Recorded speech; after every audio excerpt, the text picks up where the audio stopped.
Okay. We live? Okay, so we are live now. Welcome everyone to the Agora session of EU Space Days, the Agora stage. So the Agora stage is a bit different. It's not what you're used to on the main stage.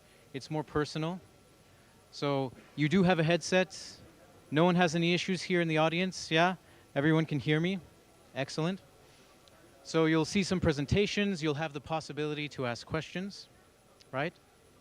And it's more of a discussion. It's less of a presentation, more of a discussion with people from the Commission, from USPA. So as everyone is getting seated here,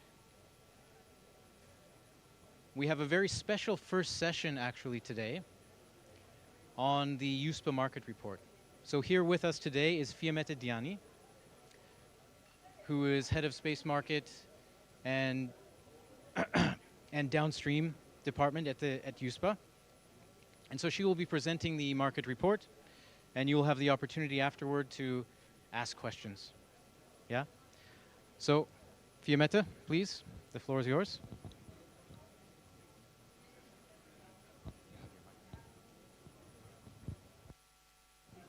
So thank you everybody for joining this session. So as Evan said, my name is Fiammetta Diani. I'm from the EU Agency for the Space Program, and I'm going to present you today the brand new, published today, EU Space Market Report. So let me go inside the topic immediately. So we call it the first EU Space Market Report, but it's not the first one, and I will tell you why in a second. But first of all, what's the content? We have here an assessment of the downstream market for GNSS, Earth observation, SATCOM, and space situational awareness worldwide, with a focus on Europe, and assessment of the current market and forecast for the next decade of what is the market. So this is the tool investors, space entrepreneurs, policymakers already widely use and are waiting for, and this is our brand new one that we publish every 2 years. So this year we have a new segment that is related to EU borders and internal security, and our other 15 market segments covering from agriculture to all the transport domain, climate-related services, energy, insurance and finance, and so on. I will go through it. So this tool became the reference for many entrepreneurs and policymakers around the world, not only in Europe. So we are very proud that we have this market intelligence available at the agency, and we can use it to make space even more competitive and Europe more competitive. But as I said, we say it's our first EU space market report. But it's not the real first one. It's the 9th edition of our USPA reports. You see here a bit of history, and if in my office I have a vintage first edition dated 2010. So it's a long path that brought us to the first EU space market reports. But we decided to bring all the EU space components together. So we are evolving our modeling, our econometric modeling, our market intelligence to cover step by step all the EU space market reports. So we evolve together with the European Union space programs that we heard the ambitions today from our speakers are really big. So I was very proud that Commissioner quoted also our numbers. So I think that's a very important piece of work that we are bringing together. So what news for this edition? First of all, we need to navigate global uncertainty. So we are facing geopolitical instability, and this affects the market worldwide. However, this is also an opportunity because we have more and more the need for an enhanced risk assessment. And our EU space tools, especially GNSS Earth Observation and SATCOM, become the enabler for this enhanced risk assessment, for a better resilience, and also for a real-time situational awareness in Europe today and also worldwide. You see two examples here. The first of all is our EU border and internal security, for which we have a deep dive this year. And no, you need to, yeah, you need to wear the headsets for our guests. That there are some free here, at least 4 or 5. So please take a seat or get the headset. Yeah, I will try to make myself heard, but it's difficult with the noise around. So I was saying we have here two examples. The first example is that we are in a more and more contended radio frequency environment. And so we need to understand and to offer solutions to GNSS spoofing and jamming. And the other one is our EU border and internal security. So how our space assets can make it possible to have better secure borders, and we are already working on it in different areas. The other big trend that you will find well described in the report is the globalization. So we are going toward more regional ecosystems that are rising due to the different trade tensions that we are experiencing, and also the market fragmentation that is happening. This can have, this has a very important result on the value chain, and can affect also the value chain of downstream. So we do expect rises in prices of receivers, terminals, and increased costs for the various components. So this is something to be taken into account. However, Europe is already reacting to this with our Observatory for Critical Technologies and all the investment that we foresee also in the European Competitiveness Fund to be able to ensure a full sovereign and as much as possible independent value chain. But this is a big trend that we need to take into account. And last big trend I wanted to mention before going to the numbers is what we call the LEO, Low Earth Orbit Revolution. So more and more we have constellation, emerging constellation, first of all in SATCOM, in satellite communication, but also more and more in Earth observation and upcoming also in GNSS, using low Earth orbit satellites. So many more satellites that permit low latency, that permits high revisiting time, and enable a set of new applications and new opportunities. However, they generate also a congested space, congested low Earth orbits, and so this is also a space for our space situational awareness services and space traffic management. But let me go to the numbers so that we present here. So, and for the numbers, I would like to start with Europe. So how Europe is doing today in the downstream of space. And these are all data that come from analyzing companies' data, so real data. So for what concerns Earth observation, data and services, Europe is at the lead of the supply with 42% of the global revenues. And in particular, the Earth observation data inside and decision support is leading more than 60% of the market share. And the Earth observation data and acquisition and distribution, Europe has 40% and follow only US with 50%. And also the EU data processing market is pretty lively in Europe with the specialties in sub-segments such as aviation and drones, insurance and finance, and fishery and aquaculture. So we lead in certain segments that are more, let's say, familiar to our European companies.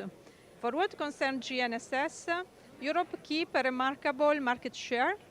However, there is a slight decrease. This slight decrease is due mainly to the GNSS system integrators because there is a decline in the automotive sector that is one of the dominant inside the GNSS, and this generates a slight decrease, not dependent from space, but dependent from more structural difficulties that the automotive sector is experiencing in Europe. However, Europe keep a very important market share and competence and leading industry in Europe. And we cover, for example, 20% of the components and receivers worldwide, with a certain specialties in some market segments. So we confirm our previous positive positioning of Europe. But let me say a few words also about the demand, because we saw how Europe is doing, but let's see what is the worldwide demand for these services, so the addressable market that we have in front of us. So we do expect that Earth observation will grow as a key decision-making engine, and we expect we already reached 3.5 billion euros in revenues in 2024, with agriculture, raw materials, and climate, and environment and biodiversity generating half of this demand. And we expect to reach 8 billion by 2034, so in a bit less than a decade from now. And this is also due to the fact that we have more capacity in orbit thanks to the LEO, the constellation deployment, but also the dual use, the synergies with defense that generated a lot of growth in Earth observation that have spillover on other segments, as well as artificial intelligence enabled user-centric models that make more use of Earth observation. We expect also a growth in agriculture, a traditional market for Earth observation that is becoming now, also due to the situation and the need for food sovereignty and food safety, is becoming more and more used. So here we are happy to confirm that we have better growth than what we forecasted last time. So a more positive figure that are upcoming for Earth observation. And if we have a look to the demand worldwide and how is the demand in Europe, here I would like to draw your attention to something specific. So in some regions, such as Asia Pacific, the demand is growing. In some other regions, like in North America, the demand probably reach a bit the saturation as it's not particularly growing. And this happens also in Europe. But I believe that in Europe we have a potential to grow our demand. Why? Because we still have a fragmented market among our member states. But in reality, we are a single market. We can play much better there, and we could have a demand that will grow. And for this, we are already working together with the European Commission to federate this demand and to enable more demand-driven scheme. You may have heard of our Make It With Space.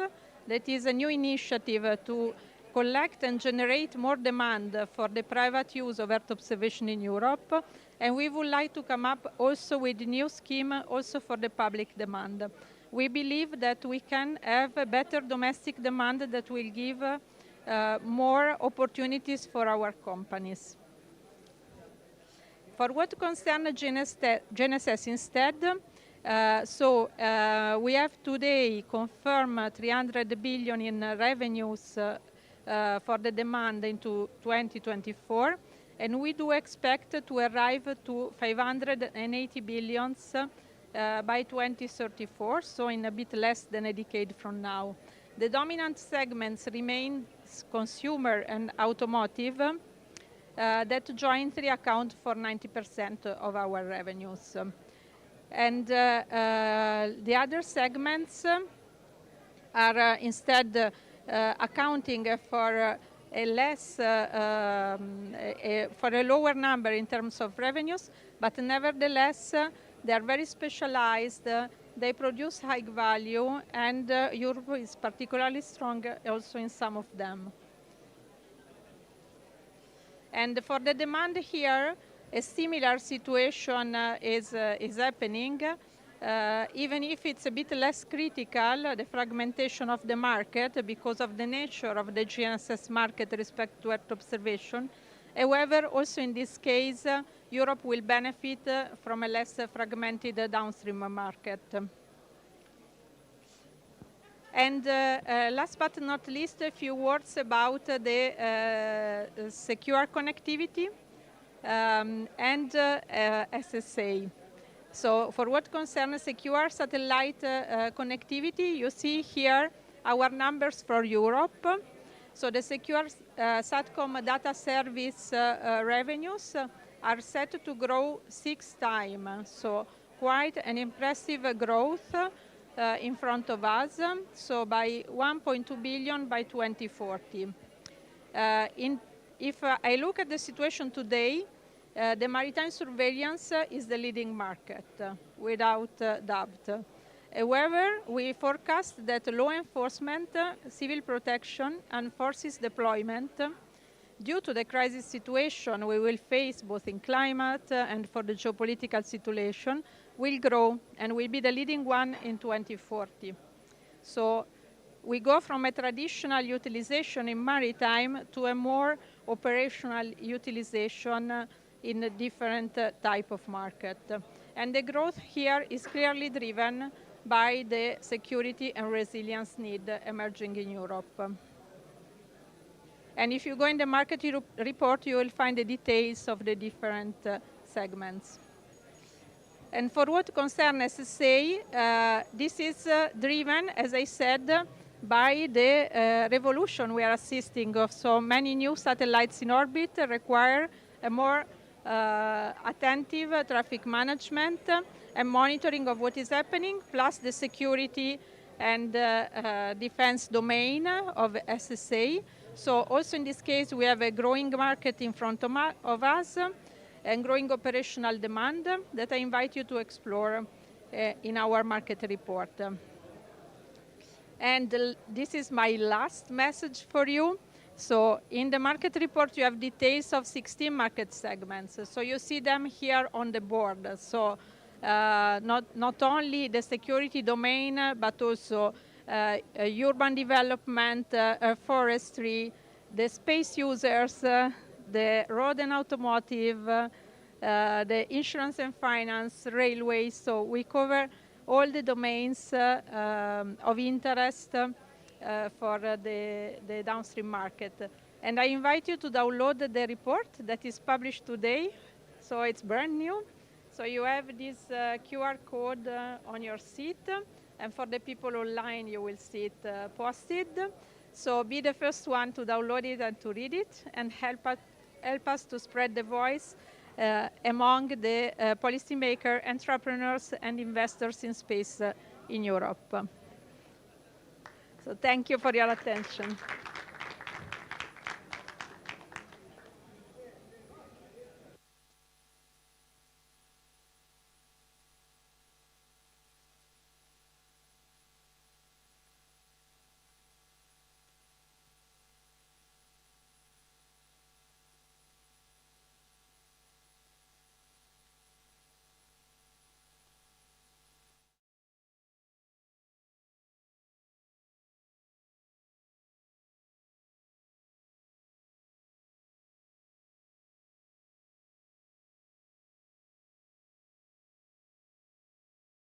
Welcome to the afternoon sessions on the Agora stage. Our first session is going to be on using Copernicus data, and it will be moderated by Tobias Biermann, who is Policy Officer for the European Commission's DG DEFIS. Tobias, the floor is yours. Yeah, good afternoon, everybody. Welcome to this Agora session on the use of Copernicus data. It's really an interesting session, how we can link space with something that users do, like in this case, cultural heritage. We have some selected experts here. I will not now present them because you can read all their names on the next screen. And I just would like to give a very short introduction. Copernicus is always known as a user-based program. So we really do information with Earth observation for users. We have in Copernicus a direct access to our Copernicus data from satellites with 100,000 of registered users. And we have created at the EU level 6 different services on land, oceans, atmosphere, on climate change, security, and emergency. But then we realized that we have still some gaps between the services where we don't reach a lot of users that we would like to have. So we decided 2-3 years ago to create some so-called thematic hubs, saying these are things that we really need to address specifically. And after COVID, we created the Copernicus thematic hub on health, one on energy, and something on gaps between services. We created also a thematic hub on coastal issues and on the Arctic. And then we still realized we need further areas where we should go deeper. We have created last year also a thematic hub on water. And now coming to the topic, we also had a lot of demand from the cultural sector, from many stakeholders. We need to work also on cultural heritage or world heritage. So a while ago we decided, okay, we launched this Copernicus thematic hub, and we have asked EUSPA, the European Space Program Agency, to develop the thematic hub on world heritage. And this is now online and available since a few months, so we make good progress on that. And with that, I would like to give the floor to Fiammetta Dani from EUSPA, who will present firstly to us the World Heritage Hub for Copernicus. With that, the floor is yours. So thanks, Tobias. Good afternoon, everybody. So my name is Fiammetta Diani. I'm from EUSPA, the EU Agency for the Space Program. As Tobias was introducing, I would like to give you a short introduction to our Copernicus World Heritage Hub. So this is a place, a single stop shop, if you want, where we can find all the services and products of Copernicus that can be useful for the protection, the monitoring, and the planning of activities related to our cultural and natural heritage in Europe. So we based it on user needs. We will see it after.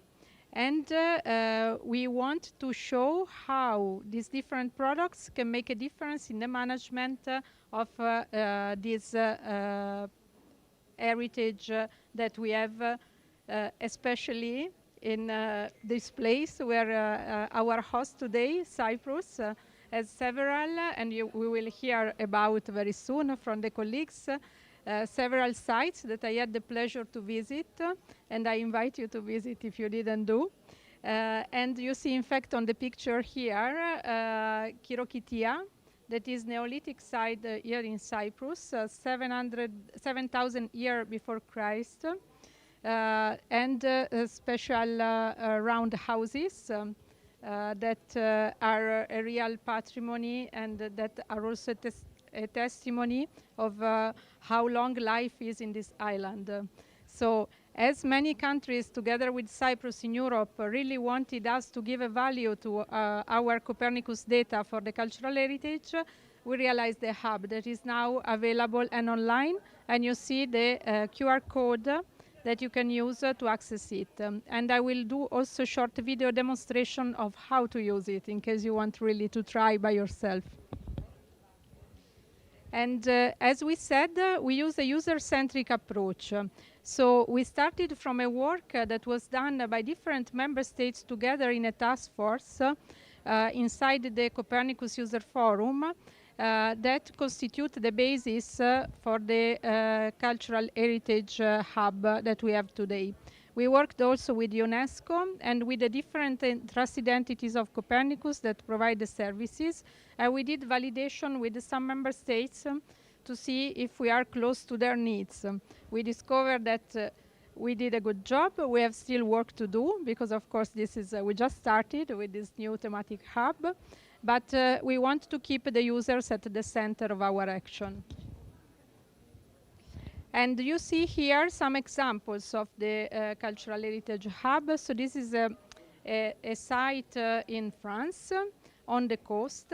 So what we use here is, for example, the Copernicus Land Monitoring Service for Coastal Zone that give us a good proxy of what is happening around the site. We also use the marine sea surface temperature service that you see in another layer that give us the temperature of the sea. That is a good variable for the coast erosion. And also we use the land very high resolution service of Copernicus that give us instead a more detailed overview of what is happening in the site itself. So linking together all this data and all these variables, the site managers, but also the policymaker, can have a better overview of their sites. In the hub, there will be some services and data that are already available at the one of Copernicus, but additional data set we will see in the video can be added. So if the site managers or the member states or the local authorities has additional data, they can load in the hub and visualize them together with the Copernicus services. To make you another example, you have here another site in the south of Italy. In this case, we are using the land surface temperature service of Copernicus that give us a good indication about, for example, when we have heat waves, and we are starting to have them in Europe already, this time more in Central Europe than in Cyprus, because I went from Prague 28 degrees to Cyprus 20 in the last days. But it will come, and it's coming, I see today. So the heat wave with the high temperature pose also a threat to our heritage site. So with this parameter, it's possible to understand if the heritage materials are at danger, or also if the comfort of our visitors is in question, because of course we have these heritage sites to give the opportunity to the people to enjoy them, and also to understand if the environment, the land in the surrounding is still not causing a risk, for example, of wildfire. So you see that these are the example here. And let me play a short video that will show you in practice how it works. So if you want to try by yourself, you can do it. Let me play it, then I will conclude. We need the audio here. Welcome. In under 3 minutes, you'll learn how to navigate the Copernicus World Heritage Hub and use the data viewer to explore Earth observation layers around World Heritage sites. The World Heritage Hub brings together Copernicus information for cultural and natural heritage, so site managers, researchers, and decision makers can monitor change, assess risk, and support conservation. To begin, open the data viewer from the top menu. On the map, you see dots representing UNESCO World Heritage Sites. Blue dots indicate cultural heritage sites, green indicate natural heritage sites, and red indicate endangered heritage sites. Start by navigating the map using the mouse wheel to zoom, click and drag to pan, and the zoom buttons if you prefer. Next, add data. Open the Catalog panel and browse the available datasets. You can also use the filter function to simplify selecting datasets. Turn on the layers you want to explore, such as satellite imagery or a Copernicus service product. The layer will appear on the map.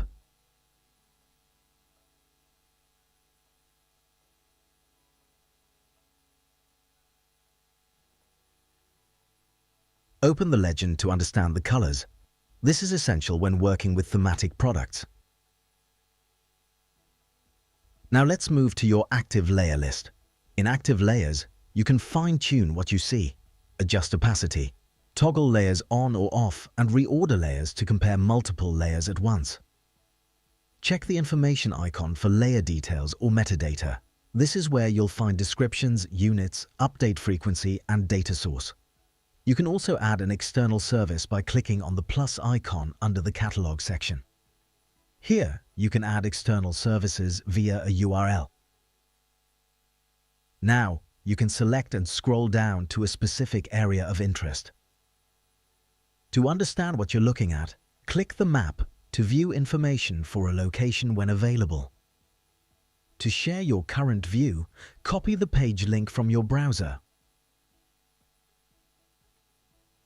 You can also download a KML file for a specific area of interest and print the current screen.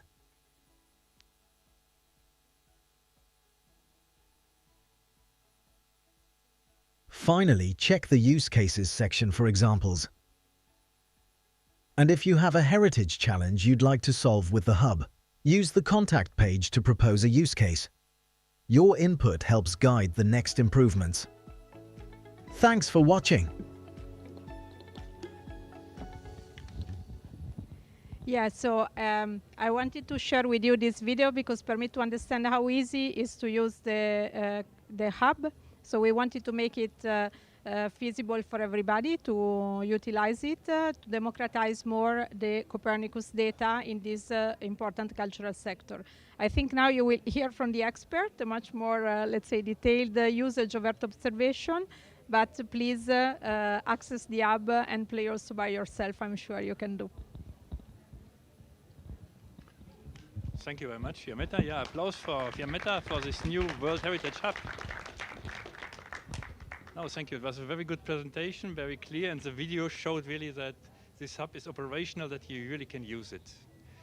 In the EU, we always work very closely with the member states, and especially in the area of culture, this is really within the responsibility of the member states and not the EU.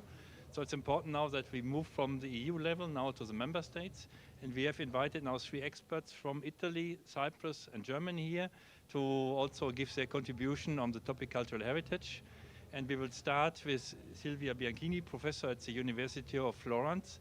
And we start with her because there are some voices that say even up to 50% of all the archaeological cultural heritage sites of the world are in Italy. So Italy is here a very important country. So the floor is yours.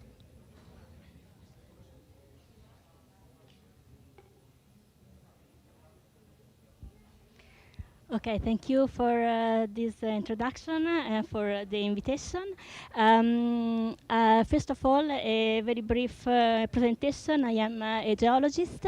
I am an associate professor in engineering geology at the University of Florence in Italy, and I am director of the Italian consortium for the Copernicus Academy. And I am program coordinator for science of the UNESCO chair in prevention and management of geohydrogeological hazards at the University of Florence. And so among our objectives, we foster the protection of cultural heritage threatened by geohazards. So as UNESCO chair, we contributed to the, here maybe? Yeah. We contributed to the Italian Extraordinary Plan for Monitoring and Conservation of Cultural Heritage. That is a one-off resources framework initiative financed since 2022 by the Italian Ministry of Culture and managed with some research institutions, including our UNESCO chair.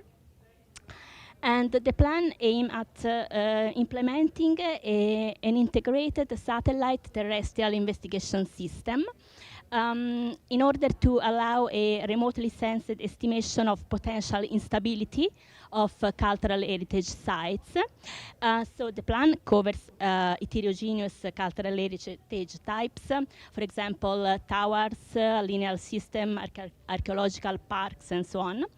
And it consists of different phases: the data acquisition, the data elaboration, and then testing simple, replicable, smart procedures of analysis for prioritization of conservation measures.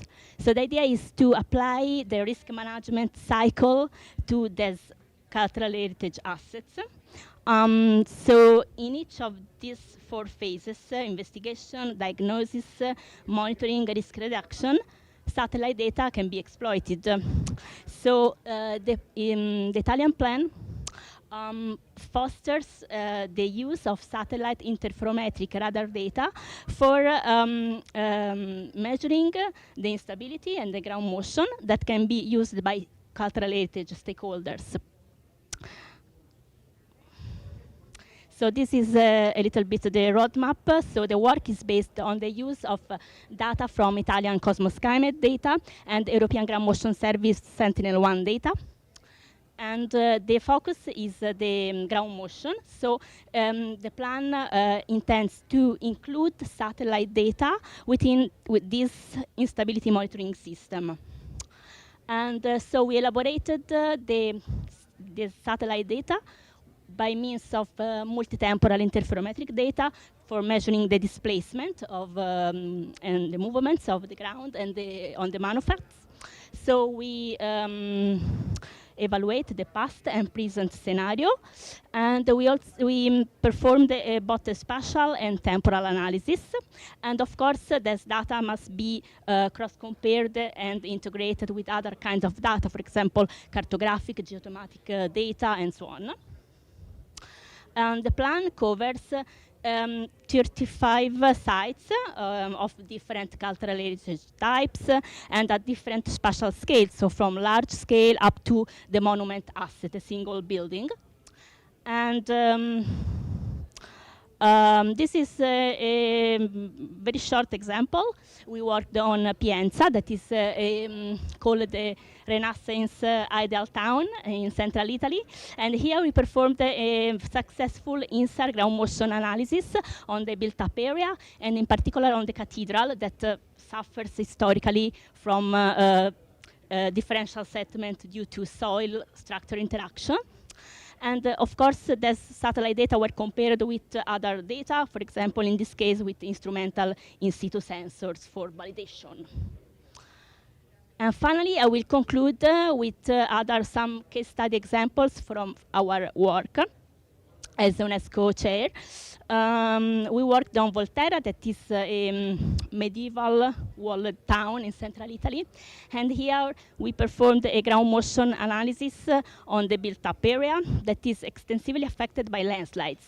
In particular, in the southwestern portion, you can see that the green points mean stability, while the red one means that there is a movement away from the satellite sensor, like a downslope movement. And in this case, we also performed a very local analysis for evaluating the differential settlement of buildings by using high-resolution satellite data. And other two examples, the work on Civita di Bagnoregio, that is a nice town on volcanic rocks. And here we also used Copernicus Sentinel-1 data and Cosmos Skymed data to perform an hotspot analysis in order to see the sites characterized by the highest ground motion rates.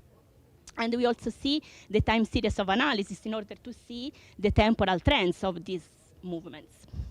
We also overlapped the hypogea, the underground caves spatial distribution, because we saw potential good correspondence between what we saw on the surface and what we saw on the ground, in the underground, in the hypogea locations. And finally, we also work on the archaeological park of Pestum in southern Italy. And here we also performed a ground motion analysis. And also in this case, satellite data were integrated with on-site information, and in particular with in situ sensor-based monitoring on some of the temples. And well, from my side, it's all. Yeah.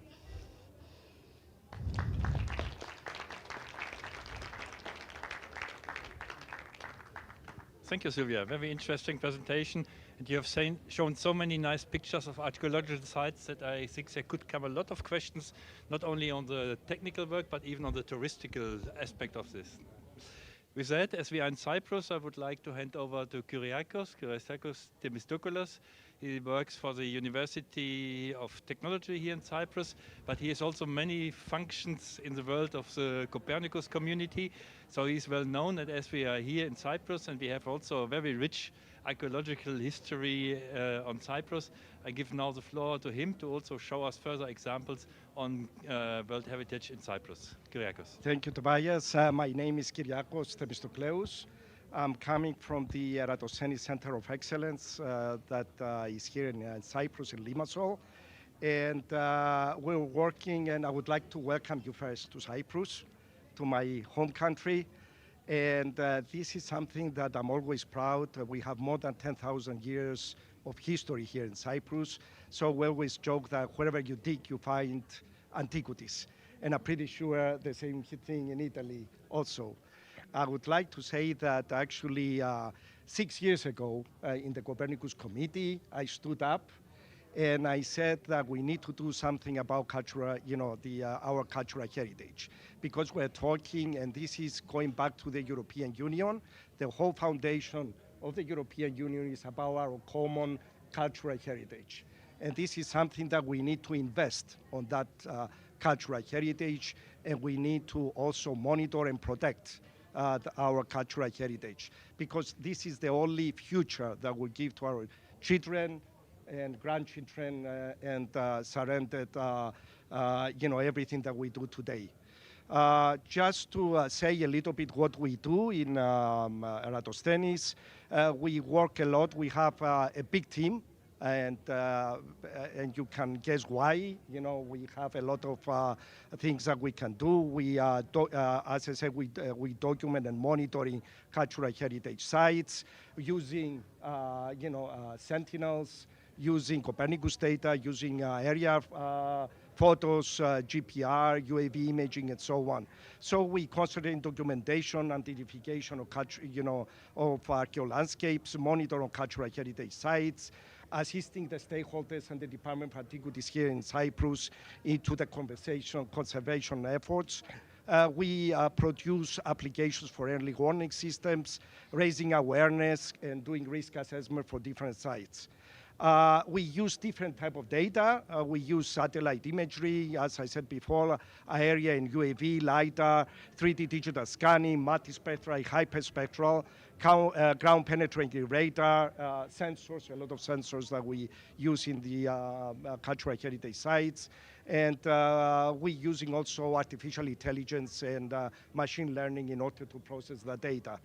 Here you can see different maps that we produce, from landslide maps, erosion, salinity maps, tectonic, airborne, route networks, drainage networks, fire maps. And we have a lot of problems here, especially, threatening from fires, threatening from seismic activity, landslides, erosion. And I'll show you some examples here. You can see from the top of the Kings how erosion is affecting the antiquities, and how we start monitoring this erosion by using sensors, but also satellite data to see where we have different acidity from salinity or different things. And you can see here an example from Sentinel-2 that we see the soil salinity index into the area. Fires, as I said before, this is a big fire that we had a few years ago in the Arakapas area here in Cyprus. Here is a paper that we produce, a joint paper with DLR that we produce with the, and you can see how many monuments there were in danger with the, due to the fire.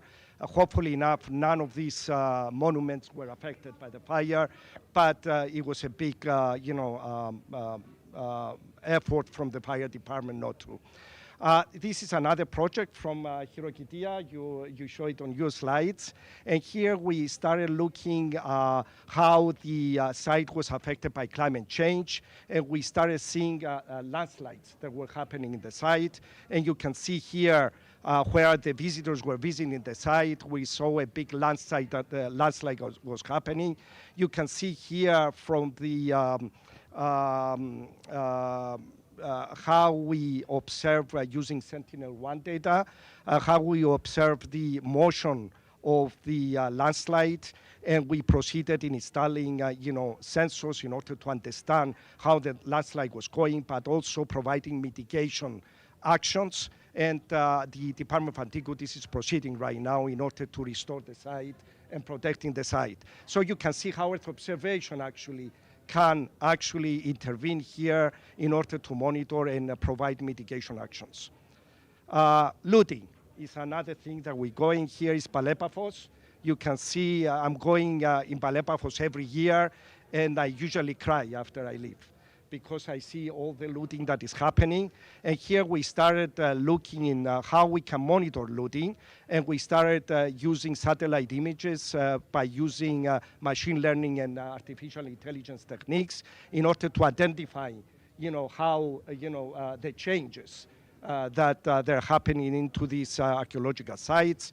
Here is an example that we found and we warned the authorities. Here is located north of Paphos, and this is something, an unexcavated area that some villages, some local people, they found that they needed to excavate the area without warning the authorities. So we warned the authorities, and the authorities, they went and stopped the excavation efforts. Crop marks, that's another way of looking into detecting archaeological sites. And this is something that we do. You can see here the Nea Paphos and how it used to be before and how it is now. And you can see all these crop marks that we identify, and looking at historical images. Here is a time series. This is located north of Limassol. There was a fire in 2014, and whenever the vegetation was burned, we found ruins that it was actually a 14th century monastery that we identify on the site. So you can see how Earth observation can also help us to identify things, and not only that, want the authorities in order to identify it. Heat island effect, climate change, we talk about it. And this is a study that we have done in Limassol area, in the urban city. And we found where the urban heat island effect is focusing. And you can see here in the historical buildings, in the listed buildings, how many cracks they are causing.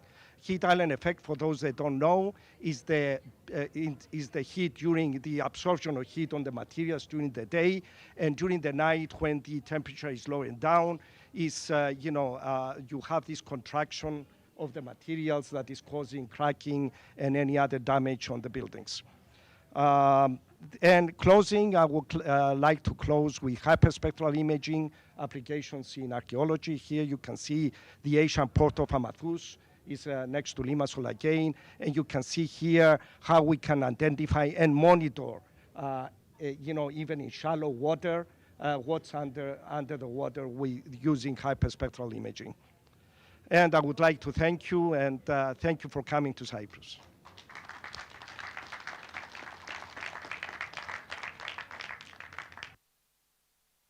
Oh, thank you very much, Kyriakos. It was really a fantastic presentation. There was an excursion to many sites in Cyprus, but also you addressed all the natural and different hazards to the sites. And in the end, you really made the link between the very old archaeological site and the super new technologies and artificial intelligence to monitor that. So thanks, very good presentation.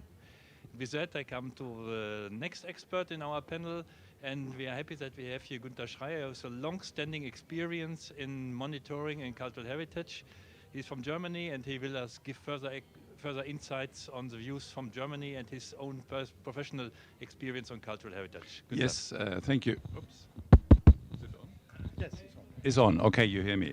And I'm the guy without any slides, so you have enjoyed all these nice pictures from the previous speakers. I just want to share you why, and he failed to say, I'm from the German Aerospace Center. I'm retired, but I was managing actions which brought the Earth Observation Center there to cultural heritage. Apart from my heritage from graduating in geophysics in Munich, where I helped also the early geophysical guys to have ground penetration radar, electromagnetics, etc. in field. The entire domain at DLR was created by a unique chance. The chance was that a commercial company, still named European Space Imaging, who at this time licensed the reception and distribution of the first ever US-American very high-resolution optical satellite, ICONOS, at this time 2003, opted to install their ground station for entire Europe at DLR premises near Munich in Oberpfaffenhofen. So this gave us, in combination with this company, the chance, as a first in Europe and first worldwide, to use this very high-resolution data, spaceborne data, for research.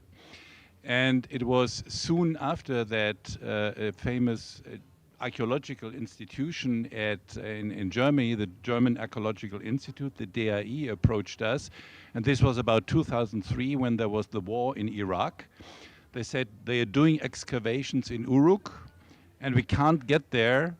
And Uruk is in danger of looting. So can you help us and check out whether looting is going on with this kind of very high, 1 meter is not today very high resolution. At this time, it was very high resolution. Thanks to, or not thanks to the war, there have been a lot of ICONOS imaging taking, including Uruk. So we have used these imagery in a time series and luckily could check out that at the site of Uruk, no looting was done because the DAI paid a local sheikh to take care of. But in the surrounding, there was a lot of looting going on. And I think Kyriakos shown looting is a serious issue in World Heritage Site, especially in not excavated archaeological site and not preserved archaeological site. In the following, another conflict brought us together with the DAI and the chief excavator, professor of University of Vienna, was Palmyra. Palmyra was destroyed by the Islamic State, as you know. I don't know exactly when it was, 2000 something. And again, we were asked, can you check out what's going on, which sites are destroyed, because were not able to go at this place or at danger of life to go at this place. So apart from then now better resolution optical images like digital globe ones 30 centimeters, we had also now the capacities of using radar like TerraSAR X, like Cosmo and others, to check out what kind of stuff we can see in this site with radar imagery. And maybe later we come back to the pros and cons to the other technologies. To make a long story short, DLR is very much engaged in supporting international researchers. At this time, DLR, like other agencies, joined also what was called at UNESCO the Open Initiative, where USGS, ESA, CNES, and DLR promised to share their whole data holdings with archaeological sites in need. This is now substituted by Copernicus Initiative and Commercial Data Buy. Apart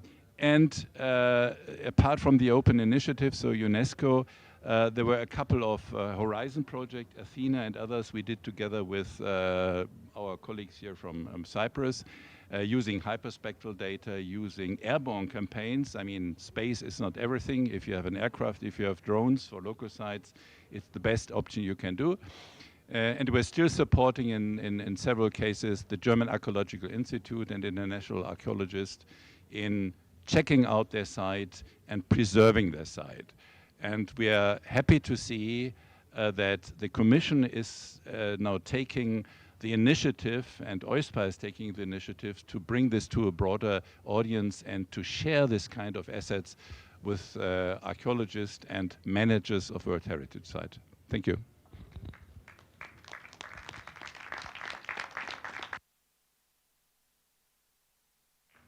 Thank you very much, Günther. Very nice to give you all experience from Uruk in Palmyra, and I think everybody, when you hear these sites, thinks, oh wow, how important is this work. I would like to start now a short discussion and would like to raise further questions now to the panelists. And as we heard, a lot of things now what we already have on technical things. I would like to address a further question to Sylvia and to ask her, what are the main demands from politics for the use of satellite Earth observation data and cultural heritage protection?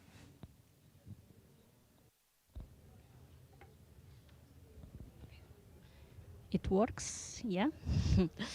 Okay, yes. Which are the main demands?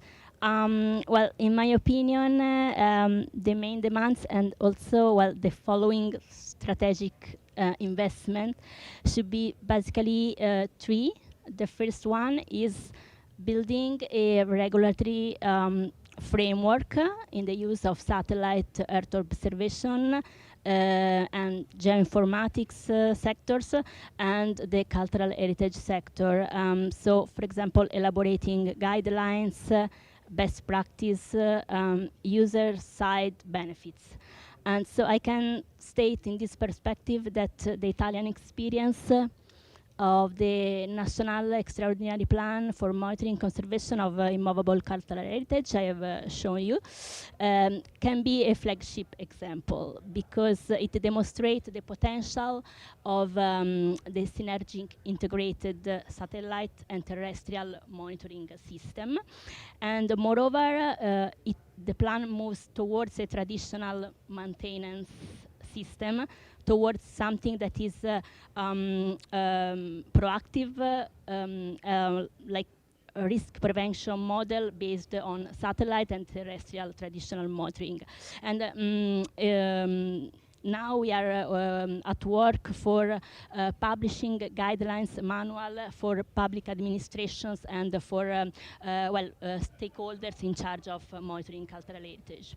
And secondly, we have to foster the awareness of opportunities of Earth observation satellite data, but also limitations.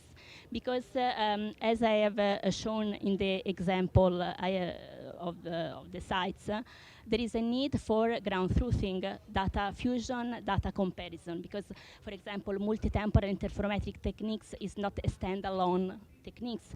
So there is the need for compare, for integrate different kinds of data for increasing reliability. And so there is, by the way, a data interpretation complexity that needs expertise and so training. So finally, the last demand, in my opinion, is to promote training and education, formation, something that is actually missing somehow. So there is a need for a bilateral translation. I mean, on one hand, satellite Earth observation experts need translation to understand the needs, the requirements of cultural heritage sector. And on the other hand, the cultural heritage institution needs translation to understand the potential of the Earth observation satellite geoinformatics remote sensing material. So there is the need for networking, interdisciplinary exchange, and training in both sectors. Thank you, Sylvia. It was a long list what should be done from a regulatory framework to data and training and so on. So it just really that is an area where we should be more active. I would like to continue with a question to Kyriakos, as I know you know very well the Copernicus community and as well also the cultural heritage side. Can you tell us a bit now, after you heard now the presentation, you have seen we have the hub now, what could be done more in Europe to enhance the use of space for the protection of cultural heritage? A lot, I could say. I remember 6 years ago, I stood in front of the Copernicus User Forum, and I identified the need of Copernicus to invest on cultural heritage. And a lot of countries supported us, and I would like to thank Italy and Germany and Greece and other countries that have supported this initiative. And that was the creation of the task force. So a couple years we spent into identifying and collecting data. And it's really hard whenever you get and talk with archaeologists, cultural heritage managers, and so on, you're changing the language. There are different languages and different needs that the community needs in order to gather and in order to monitor and manage these archaeological sites.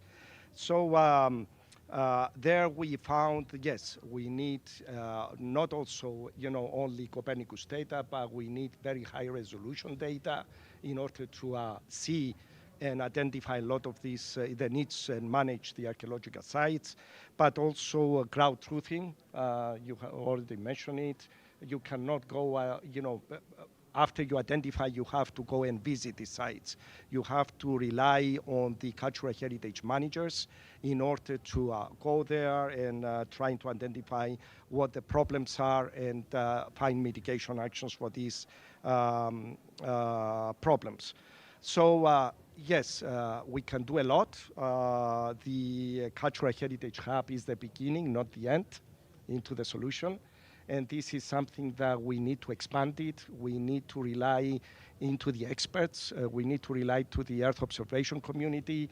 We need to implement a lot of new technologies like AI, machine learning right now in order to enhance the data, get more high resolution data into this, even ground truthing with drones and any other means of actually collecting data, sensors and so on, in order to provide the cultural heritage managers the tools that they need in order to protect these sites. Thank you, Kyriakos. Very clear demand that, again, we should do much more, but that you are also happy with the hub we have. I would like to address a further question to Gunther, because we heard in this presentation that we use already a lot of fantastic technology, not only Sentinel-1, 2, and LiDAR or hyperspectral now even. Can you tell us a bit more on the technology, where we are at the moment, and what you think would come, what could be done, what could be other sensors to help to protect cultural heritage?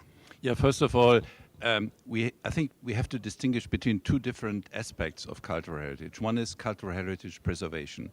We have heard about a lot of tools, and we have heard about, and I got aware there are definite Horizon paid and funded networks of caring for how much does climate change affect cultural heritage, forest fires, floodings, thermal cracks in buildings. So climate change is an imminent threat to cultural heritage, and there's a lot, even the Sentinel 3, 4 and 5, the climate and atmosphere sensors are very good to monitor this in the long term. I like to specifically point, because I'm more in the exploration, exploit something new. So a list of sensors where you can possibly detect which have not been detected yet, which is a critical item for looting. If you have detected, keep it secret, otherwise people go there and loot it. We have heard about the entire range of the electromagnetic spectrum, optical. But of course, it's better, like in crop marks, you can detect something which you can't see with your naked eyes. I think the talk of the day is using hyperspectral. Currently, if you're not going to airbound but still bound to space, hyperspectral is about 30-meter resolution. Prisma, NMAP, you call it. It's at the edge of saying, wow, I can find walls under the field, etc. It's not good, but in future we might have dedicated, possibly commercial hyperspectral missions trained to this. Another one is thermal. Also thermal, you can detect something. There are several commercial thermal missions on the way, and already running, which go higher than the next Copernicus generation thermal, which is also about 100 something or 30-meter resolution. So you need to hit higher resolution. So hyperspectral and thermal is the talk of the day.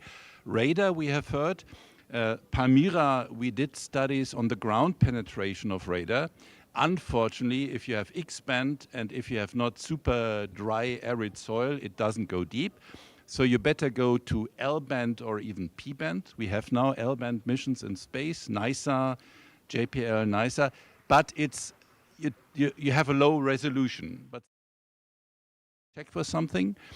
And we have the famous examples where LiDAR, airborne LiDAR though, have detected in the rainforest the Mayan remains and walls. LiDAR is very good for very subtle, let's say, changes in height, including interferometry is very important.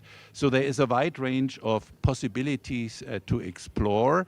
But what I'm also happy to see that the archaeologists, and I finish here, also use more and more the capacities of drones. Where formerly some guy has, after a day of digging, made his signs and his pictures, they flew now a drone, take a picture, and this is the day's work of documentation. This is good.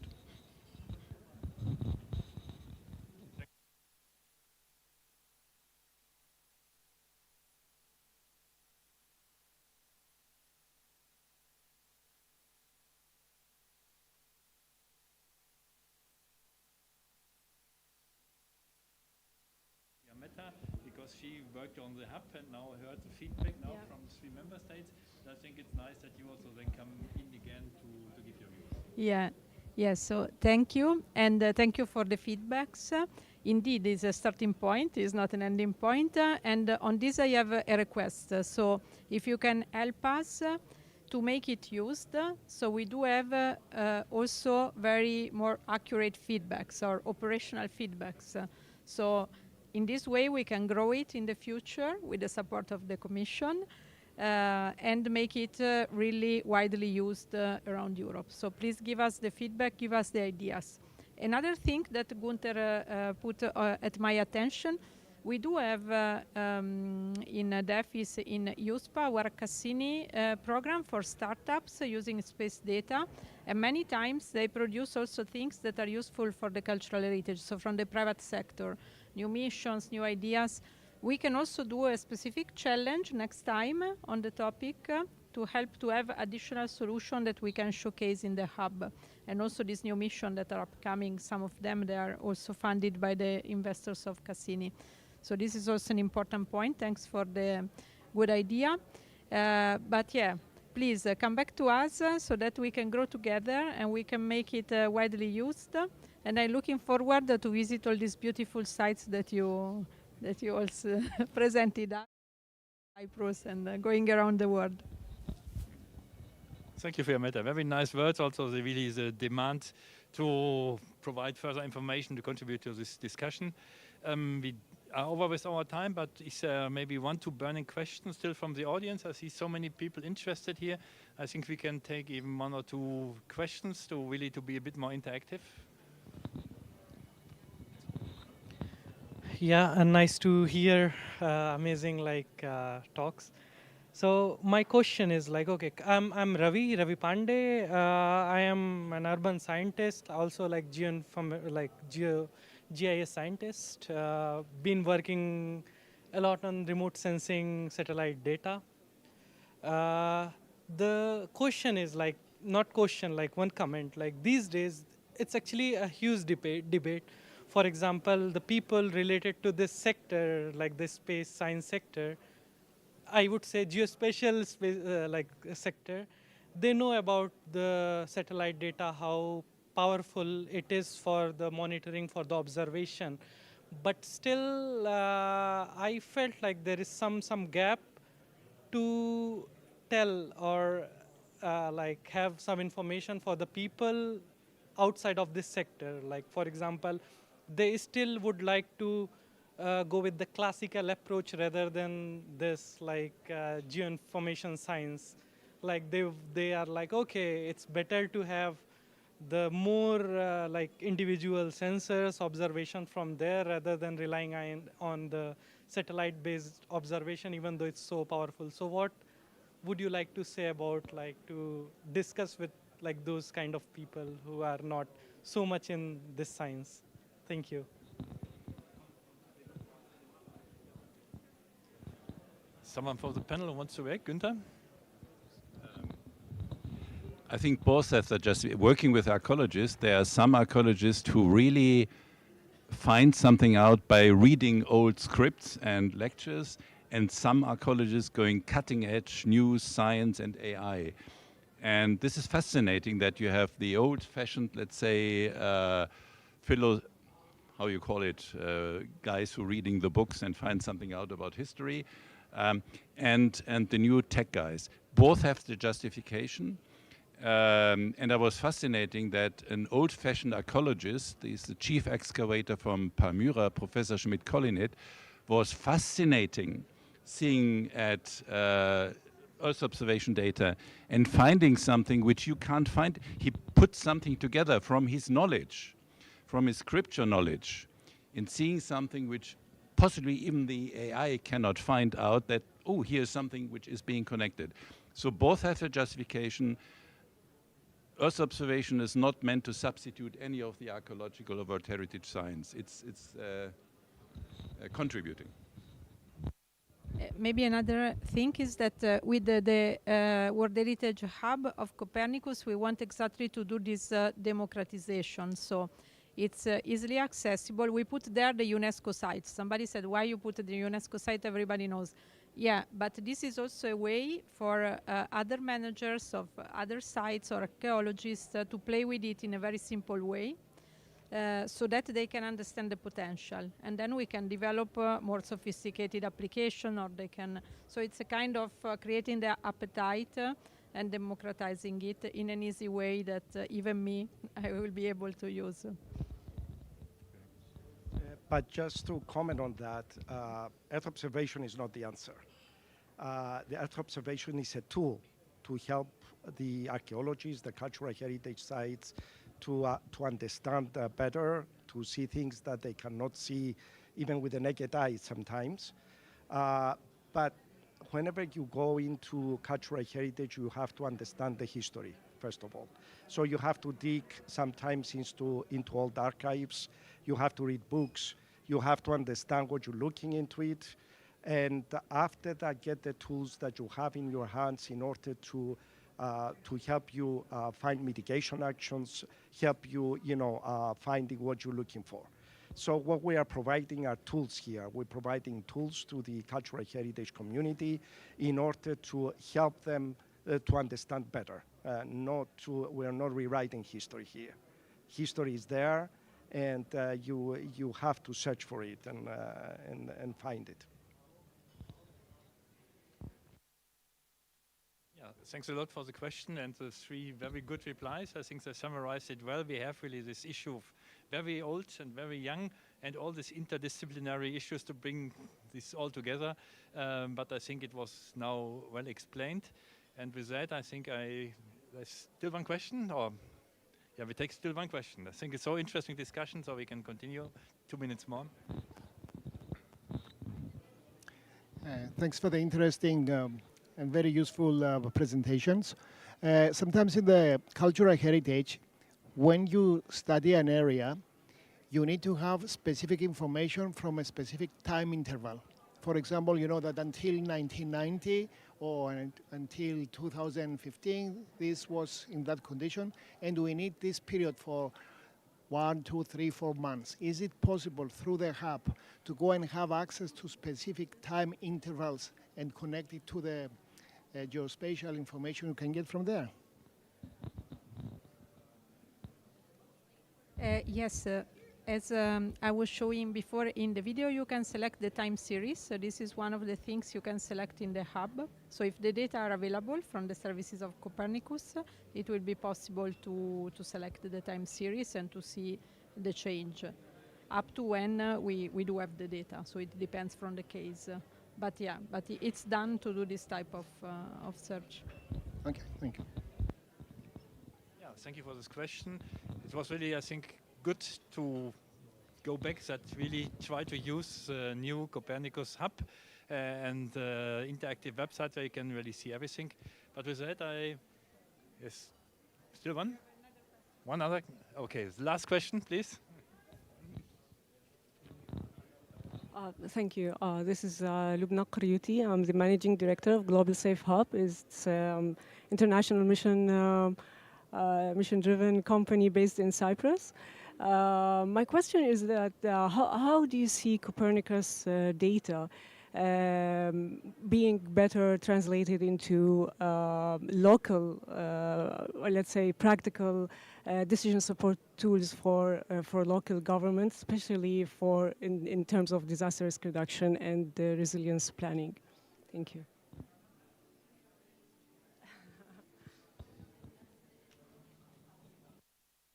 I would say this is rather a question for me, because we work in Copernicus with a lot of monitoring, but of course it has quite strongly developed that we go from purely monitoring, looking backwards, also to have a lot of now monitoring and prediction tools. For example, in disaster management, we have EFIS for fires, EFAS for floods, drought observatory, and they all do not use old data. We have mainly in the climate change sector, all this era, reanalyze data that go really back and clean up what we had in the past. And with it good data information, we can now know all the prediction in the future. and they're also now considering artificial intelligence. So I think we have in Copernicus a fantastic database to use the old data we have, time series and so on, and also have new prediction models. I really recommend you to look in all our monitoring and forecasting tools we have. They can find a lot of information, but it's very dynamic and moving quickly. Okay, I think we had now quite interesting discussion. I would like now to close the session. I would like to ask for you a big applause for the panelists. It was really a very good discussion. And with that, thanks again to the panelists, and I close this Agora session on the use of Copernicus data and cultural heritage. Thank you very much.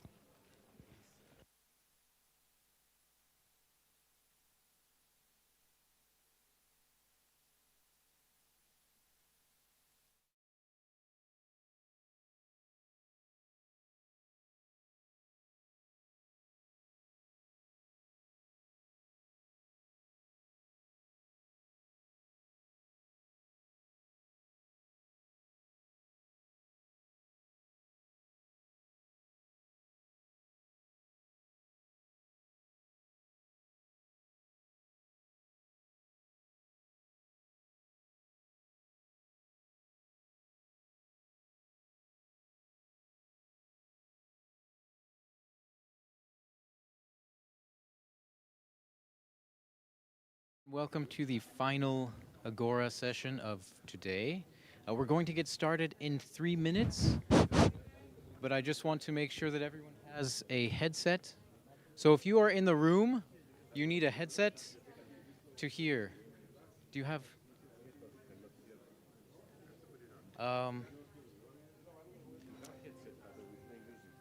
You can't use it. Wait. It's as you like. Yeah, as you like. Okay. Yeah.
Can you hear me? Okay. Okay, so hello everyone and welcome to the final session of the Agora stage.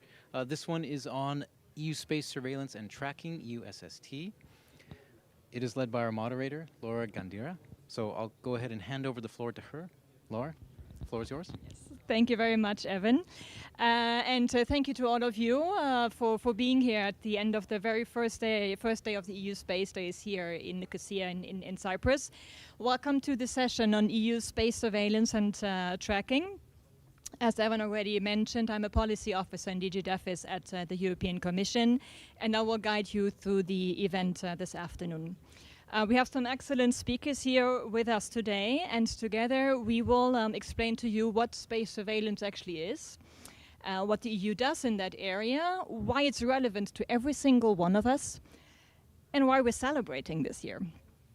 So, space surveillance and tracking may be one of the lesser known EU space program components, but it is vital for space-based services.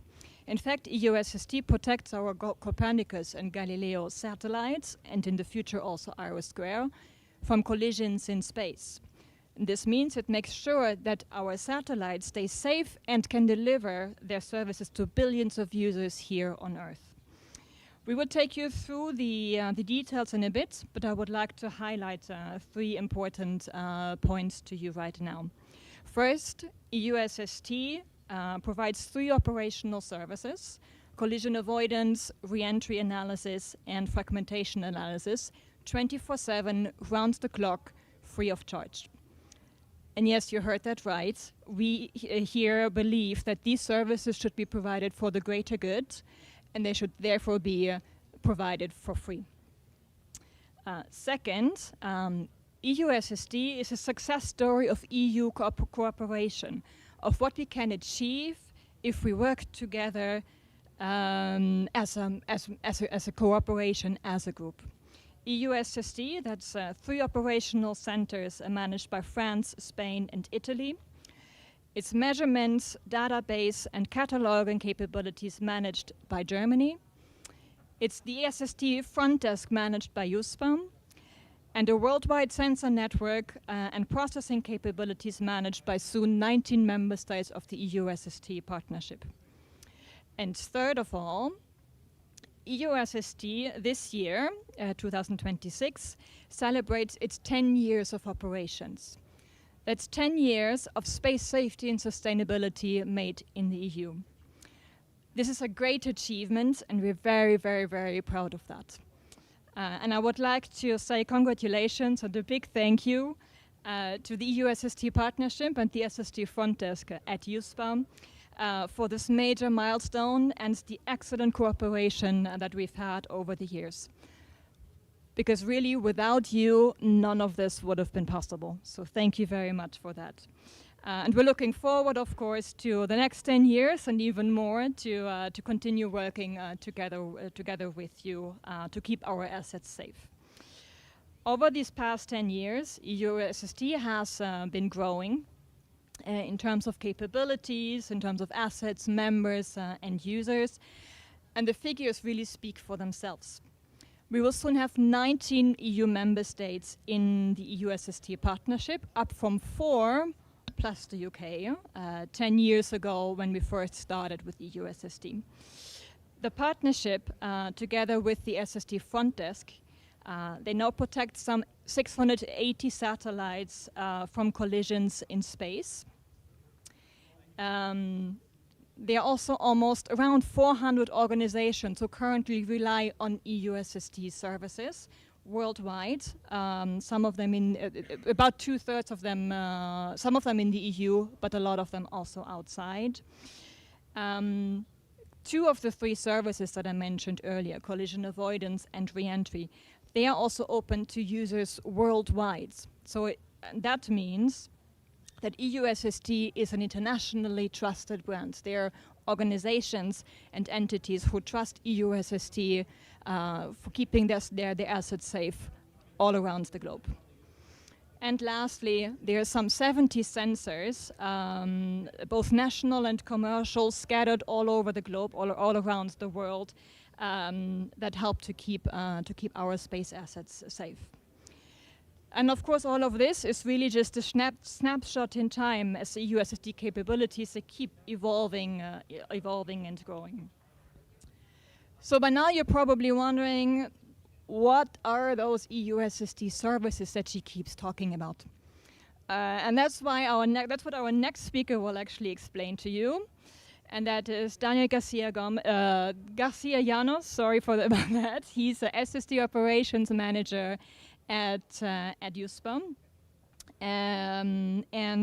So Daniel, tell us, what are those EUSST services, and in particular, what is collision avoidance, and how does it keep our assets safe? Thank you, Lara, for the kind introduction, and thank you for the words. And as Lara was saying, this is our 10th year anniversary of operations. And as the operations manager, I'm very proud of what we have achieved in the past 10 years. Maybe it's good to take a step back on why are we doing this. And this is something we keep repeating multiple times, that space is becoming more congested. also competitive. Now we have around 20 to 40,000 pieces of debris catalog, but there is many more out there. Probably pieces of debris larger than 1 centimeter. Models estimate that there will be millions of them, and most of them are not even capable to be seen. And a piece of debris of 1 centimeter could still destroy one satellite. But not only that, in the past few years we have seen a shift towards a huge increase of operational satellites. Now we have more than 15,000 currently operational, and in the last few years, so now the yearly rate of launch is larger than the rate of launch in decades in the past. So maybe in 1 year we are launching the similar number of satellites than in the starting 50 years of the space career. And also, as we have heard several times during this day today, and probably we'll hear also tomorrow, space is becoming also more contested domain, and this is also affecting the operations of SST, spatial surveillance and tracking, the collision avoidance, and other risks that we see in space. So that's why EUSST was formed. And as Laura was saying, we started operations. It was initially formed in 2014, but operations only started in 2016. So we are now currently celebrating this 10th year anniversary. And we are very proud to say that it's a group effort of more than currently 15 member states, soon 19, that are putting together their resources, their sensors, their operational capabilities, their processing capabilities in their operational centers to provide services to a large community of users, more than 700 users from 400 organizations currently. And as Laura was mentioning, we have currently 3 operational services: collision avoidance, re-entry, and fragmentation. And all these services, USPA is taking the role of being the main interface to our users. So we deliver the service products that are done by our operation centers to our end users through an SST service provision portal that is maintained, well developed, improved and maintained by USPA. We also provide SST help desk not 24/7. 24/7 is the operational centers for the CA. The rest of the help desk is Central European Time office hours, but we provide additional support to our users. And also we have tasks on user engagement and user uptake. Laura already mentioned collision avoidance. I think these are the numbers as of last week, but this is continuously evolving. We have currently around 675, close to 700 satellites receiving directly our collision avoidance service. The split is now around 2/3 non-EU, so 2/3 EU, 1/3 non-EU. And this represents around 97 operators. Actually, if you talk with some of the people attending the conference today, we have Helasat here, but we heard today also Ispasat, Eutelsat. I've seen Open Cosmos in the room. So probably out of these 97 operators, there's a number of them, at least 5 in the room. So feel free to also contact them and ask them about their experience with EUSST. What happened with the slides? Okay, so I'll keep talking while we recover the slides. But this collision avoidance service, as mentioned, is, I don't know what is going on. Cultural heritage activities. So this collision avoidance service is provided 24/7 by 2 operational centers. One is managed by CNES, the other by Spanish Space Agency. And they work in hot redundancy. So most of the satellites are assigned to both centers. One is the nominal center, while the other one is still analyzing all their close approaches and conjunctions in the background, and is ready to take over in case it is needed. And well, I can continue without slides, I assume. As mentioned, this collision avoidance, we got them back. Is there an issue with the audio? Okay. So it's provided for free, and I think that I already covered that, all in a secure environment. And many users of other services and policymakers are always asking what is actually the process involved in this collision avoidance service. And it is not straightforward when you ask anybody, like, but aren't we aware of where everybody or everything is in space, where all the satellites are? And the answer is not always, and in particularly not for small pieces. So we are maintaining a huge catalog of objects, and we are continuously screening the orbits of the registered spacecraft in USST against this catalog. From this analysis and screening of their orbits against the catalog, we analyze the risk, and we produce the so-called conjunction data messages, which are delivered to our users. In the case that the orbits of whichever object are involved in the close approach is not precise enough, we can task our sensors to actually observe better these objects and improve their orbits. And all this is managed by our operations centers. I think we have a picture here of one of them, in which they are in contact communication with our users. So even if today most of the tasks are trying to be automated and automatized, our users are still able to contact 24/7 our operations center, either by chat, by phone, or by email if it's not urgent. And the operations center also support them into planning their collision avoidance maneuvers to see if they can avoid the close approach. Finally, whenever they plan a collision avoidance maneuver or whenever they update their orbits, they can check that this is safe, and the process repeats. Basically, once a new orbit is uploaded, again, it's screened against the whole catalog. And I head back to Laura. Yes, thank you so much, Daniel. I think it's really, really interesting to understand how those things actually work in practice and how much analytical work is behind it. You mentioned several times now operators and the users that you support in your everyday activities. And that brings me actually to our next speaker, Vasilis Kapinas. You're Head of Satellite Communications Engineering and R&I at Helasat. Thank you for being here today with us. So as a major European space operator, Helasat uses the SST collision avoidance service. Can you tell us about a situation in which you were very happy and very glad that you had the service? Yes, thank you, Laura. Firstly, I would like to thank you for this invitation. It is an honor for Helasat to be present here and to discuss with the inventors of this service, actually, the developers and those that they maintain.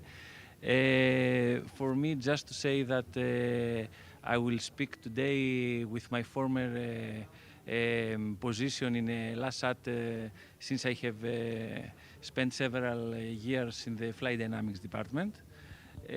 So can you just, yeah, I have only one slide for our company, just in a nutshell to refer, and then I will go back to your question, Laura.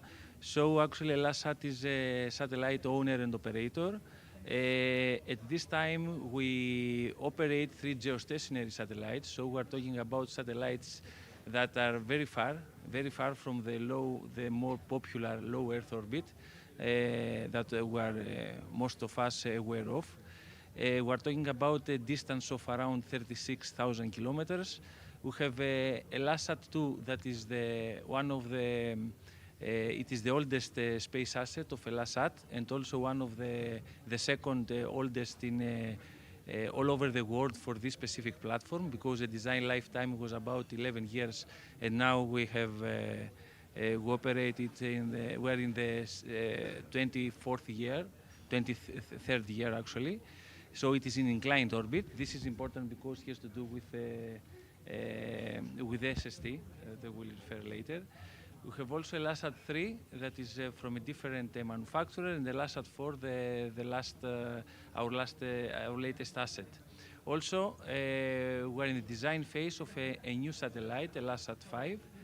And actually, I would like to I spend a few details, a few lines about these different spacecrafts because the propulsion system of these spacecrafts is different. So we have different kind of thrusters of maneuvering this spacecraft. This has to do also with the collision avoidance maneuvers. So every spacecraft, you have to think about that as a vehicle having different capability to avoid something that is going to collide with them if such a kind occur. Such a situation. So for LASAT 2 and 3, we have chemical propulsion. So this means that we perform maneuvers that with a very short duration in order to make a huge, let's say, a sudden actually change in the orbit of the spacecraft. While for LASAT 4 we have an electric propulsion. This means that if we perform maneuver, we need to see the effect of this change after some time. And this makes it particularly special when it comes with a close approach and the action that we have to make very shortly.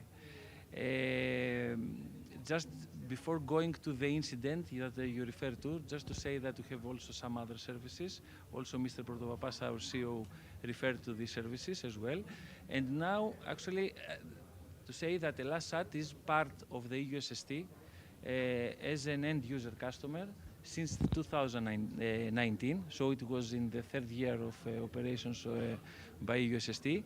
Indeed, it was a fortune actually to have this kind of service here in Europe, because in the past we were relying only on US actually capability on this one, so it was very important for us. And most of the people know that we have congestion in low Earth orbit, because there are thousands, actually now tens of thousands, more than 10,000 belong to a specific operator, but we have the majority of them lie in the low Earth orbit. But also to say that in the geo orbit, we have other kind of problems. The challenges are many, because once we have, for example, a collision and we have some space debris coming from a satellite that has been exploded, for example, then this fragment cannot escape very easily the geo orbit. Cannot escape because the drift, there's a physical drift that make the segments, the parts, the fragments actually to escape. The forces that are applying to them are very weak, so they don't escape easily. Also, we don't have the atmosphere, so there is no atmospheric drag in order to bring actually the space debris to the atmosphere and to vanish them. So we have to live with these debris for even for centuries. I remember one case, actually, to say for the collision avoidance service, I have one example, and also for the fragmentation analysis service. Also, I have in my mind another case, because we are also using the fragmentation analysis service of USST. So for the first one, I remember it was around 4 years ago when we had a classified object. Classified means that there are several cases of military satellites that can approach your asset, or their orbit in general. Actually, they are not publicly available, let's say, in the generally means. So actually, we have seen that we started receiving some messages like the one that Daniel said before. A conjunction data message is actually a message that contains information of the specific close approach between the target and the chaser. So in this case, for example, we're talking about LASAT 3 and another spacecraft. But since there was actually this kind of satellite, the third object I'm talking about, it was like a confidential, for example, military. We couldn't have enough sufficient information from the US Space Force. Actually, it wasn't 4 years because it wasn't part of the USST. It was 2.5. Yes, it was in 2007. It was yes, actually yes, 4 years. Yes, it is 2022. Yes. So actually, we contacted directly our primary operational contact, operational center, that is CNES. And they described that we have identified this case, and also, actually after this communication we had, it was very simple. Then the whole team, together with the Spanish SST, S3TOC, worked together in order to identify this threat, and they were continuously providing us with updates on this kind of orbit. I'm not actually aware of the exact computations they did. I know that there is a specific task force teams actually computing this kind of the probability of having a collision, and so they were supporting during the whole time for that. Another event has to do with the fragmentation.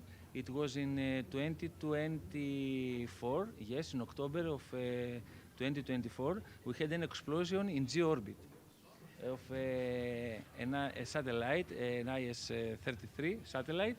It was indeed a shock for the whole community of satellite operators, because it is different to have a collision between technical debris, space debris that come from satellites that have been exploded, for example, tens of years ago, or to have upper stages of the rockets that convey these satellites collide with something, and it's different to have a very modern, high throughput satellite that is being exploded.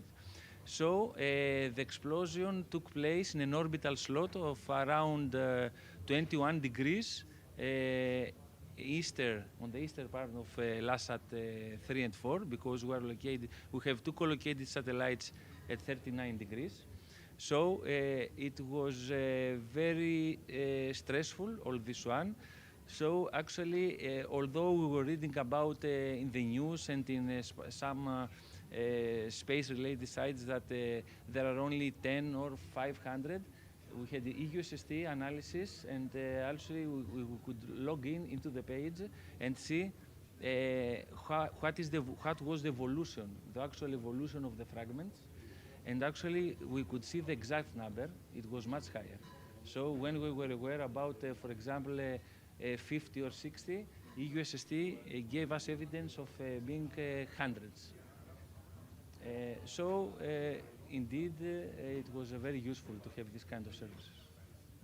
Yeah, I remember that event when Intelsat 33 exploded. It was actually the first time one spacecraft registered to USST, because the satellite that exploded was registered. And it was also a good example of collaboration between the three operational centers, because I think one of the operational centers was nominal for that satellite. Another operational center, which is Italy, was responsible for fragmentation, so they had to analyze what were the results of the outcome. And the second operational center in charge of CA was also trying to see the risk to all their other satellites they had assigned, to see if there was any possible risk. And I think one satellite had to maneuver. No, I mean, that really sounds, you mentioned it yourself, very stressful. If you have a satellite so far away from Earth that is very reliable and delivers really good services to Earth, all of a sudden it's in the middle of a lot of space debris and you don't really know what to do. So how did EUSST help, and how did you use the information that they provided? Yes, exactly. This is EUSST actually has not give you the capability to the end user, to the satellite operator, not just to log into the web page and see, actually, to the portal, to the EUSST provision portal, and see the evolution of all these objects, but also provide with daily messages on the actual evolution of the event in case there is any delta, any change. So actually, they acted in two ways. The first one, as I said before, is that they provided, for the fragmentation analysis, they provided us daily reports about the number of fragments. At the same time, actually, this service was connected to the collision avoidance because if we had any kind of fragment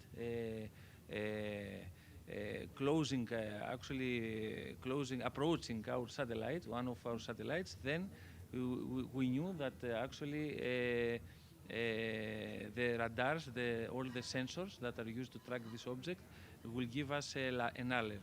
And actually, just to say that while we have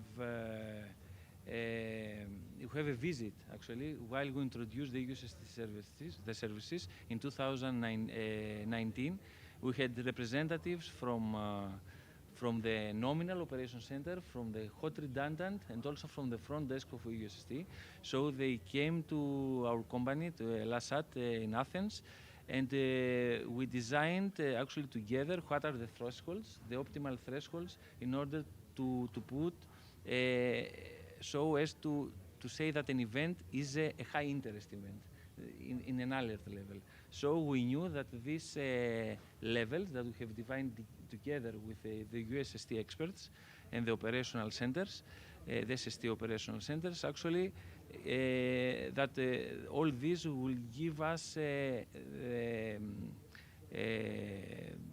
let's say a confidence that we will not have any kind of problem, a false alarm, let's say. And because actually we have several parameters for that, probability of collision, but also the distance. So it is a bit tricky sometimes to combine and to have a good output of what is alert, what is info, what is warning, and so on. Okay, it really sounds like EUSST collision avoidance service is very tailor-made to your own needs and to your own expectations. What is your overall experience with EUSST and their collision avoidance service? Would you recommend it to other satellite operators? Yes, for sure. Or the satellite. I think all the satellite operators now in Europe use. I don't know if there is any.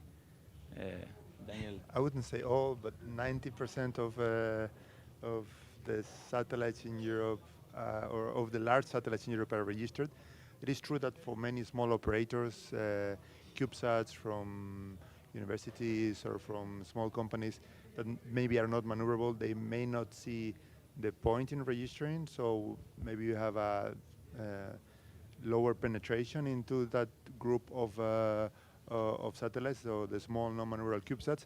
But if anybody is listening, or if anybody has a university satellite or a small satellite, please register, because even if you cannot move, the orbit you will provide to us from your GNSS receivers or from any tracking that you have will be more precise than our sensors orbit. So it will be able to have a better risk assessment of any close approach of you with some other active satellites. So the other active satellite will have a better information of when to move or how much to move. So even if you have no capability of reaction, registering in our services in order to provide us with your orbit is useful for the whole community and the safety and sustainability of space. So. And also to give you a clue on that, Daniel, I know that you have invented, let's say, yes, thank you. Actually, you have invented a different probability of collision. That is what you understand. It is the probability of having a collision between two objects. That is called scaled probability of collision. So I know that this one comes actually from the nominal operation center, but it is widely used in the USST.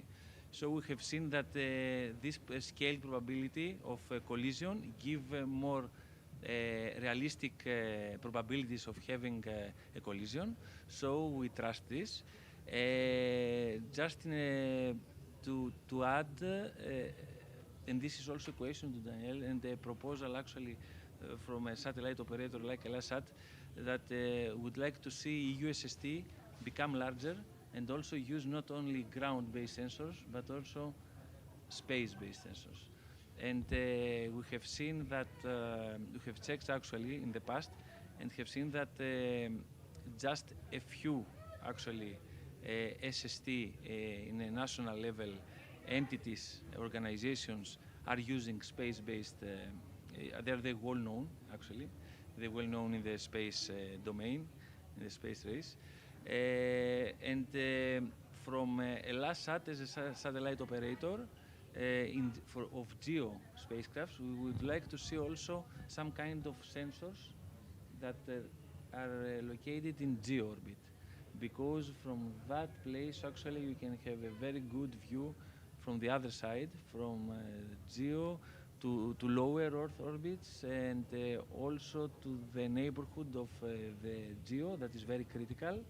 There are the largest and most costly assets are placed there, together of course with the navigation satellites in the medium orbit. But also it is a window also for the deep space there. And you can actually coordinate some kind of proximity operations and all this stuff.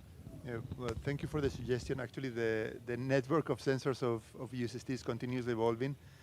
Mostly we are using radars for low Earth orbit, telescopes for MEO or GEO orbit, and we also use lasers but currently mostly for research purposes. But in the past few years, we have also several tenders and calls for applications for new innovative sensors and new type of sensors. Some of the most recent additions were passive ranging, and now we have also passive ranging sensors which are very useful to have precise orbits of any actively transmitting object. So it's not for debris, but for any other objects that maybe is not cooperating with you, and you may have a more precise orbit. And I think space-based surveillance, there were also some research contracts on that, and I know there's some companies in Europe also investing in space-based surveillance, and will probably be added at some point to the network of sensors of USST. Yeah. And also from a more institutional point of view, of course, we're very much aware of that, of the need and the demand for space-based sensors. There's already a lot of research activities and research funding that we pour into the development and the testing of space-based sensors. So message received, point taken. I pass this on to my colleagues internally, but yeah, just nice, Laura. To complement, we're working on space-based sensors as well. Yeah, so thank you very much, Vasilis and Daniel, for this section on collision avoidance. I think we agree now that space congestion is a real thing. It's not abstract. It actually affects operators almost every single day, and if it does, it gets very tense and very stressful for a lot of people. It also shows again how important it is and how well entities can work together if they really work for the greater good, for a common goal. Now, we mentioned in the earlier minutes of this session that there is another service that is open to users worldwide, which is the re-entry service. Daniel, tell us more. What is re-entry service and how does it work? Yes, thank you, Laura. And yeah, we've mentioned collision avoidance. We mentioned briefly fragmentation. So the other third service that is open to all users is the re-entry service.